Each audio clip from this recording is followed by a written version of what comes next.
అందరికీ హాయ్. ఇది cherry plant. ఇది చూడండి చాలా పెద్ద చెట్టు అయింది. ఈ చెట్టు గురించి ఆల్రెడీ నేను దీన్ని ఎక్కడి నుంచి తెప్పించాను ఏంది అనేది ఒక లాంగ్ వీడియోలో కూడా అప్లోడ్ చేస్తున్నాను. ఇంట్రెస్ట్ ఉన్న వాళ్ళు చూడొచ్చు పాత వీడియోల్లో. ఇదైతే ఈ రోజు అయితే చాలా అంటే చాలా ఫ్రూట్స్ ఉన్నాయి.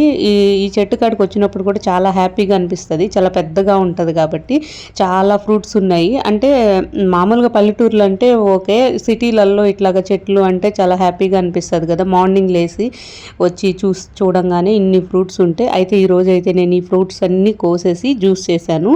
ఆర్గానిక్గా, హెల్దీగా, టేస్టీగా మనమే పండించుకోవచ్చు. అసలు టేస్ట్ కూడా చాలా బాగుంటాయి.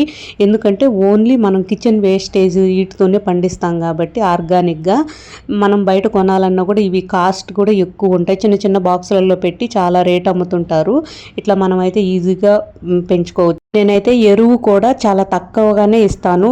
3 monthsకి ఒకసారి అట్లా ఇస్తాను. ఈ మధ్య అయితే ఇంకా చాలా రోజులే అయ్యింది. కిచెన్ వేస్టేజ్ ప్లస్ మళ్ళీ అది బాగా మనం బియ్యం కడిగిన నీళ్ళు, పప్పు కడిగిన నీళ్ళు, ఆనియన్ తపకలు, వెజిటేబుల్స్ అవన్నీ వేసేసేసి అట్లే ఒక 2 days అలా ఉంచేసేసి తర్వాత ఆ చెత్త అంతా తీసి ఒక దానిలో వేసేసి నీళ్లు పోసి కలిపి పోస్తుంటానమాట. అయ్యే చెట్లకు చాలా బలము. బాల్కనీ వాటికి ఏంటంటే మనం ఇట్లా కిచెన్ సైడే ఉంటుంది కాబట్టి టక్కన పోసేస్తాం. కింద చెట్లకైతే 2 days అలా ఉంచి పోస్తుంటానమాట. అవైతే చెట్లకి చాలా బలము. ఇదైతే తోటకూర చెట్టు ఎంత బాగా వచ్చిందో చూడండి. ఇది నేను ప్రతి సంవత్సరం అయితే వెయ్యను, ఒక్కసారే వేసానమాట. అయ్యే గింజలు పడి మొలుస్తూ ఉంటాయి. ఒక 2 చెట్లు ఉన్నా చాలు. ఆకు అయితే సూపర్గా ఉంటుంది. టేస్ట్ కూడా చాలా బాగుంటుంది మనం పండించుకునేది. ఎందుకంటే పురుగులు అవి కూడా ఏమీ రావు, ఏవి వేయం కాబట్టి చాలా న్యాచురల్గా పెరుగుతుంది. టేస్ట్ కూడా చాలా బాగుంటుంది. అసలు మనం పండించుకొని కనుక తింటే బయట అయితే కూడా అసలు కొనమన్నమాట.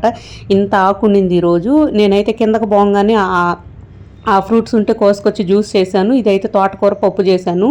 అంటే మనం పండించుకుంటే ఆ తృప్తే వేరే కదా. ఇట్లా అయితే మనం అయితే ఈజీగా పండించుకోవచ్చు. కొంచెం ప్లేస్ ఉన్నా చాలు, ఎండ తగిలితే చాలు అనమాట చెట్లకి.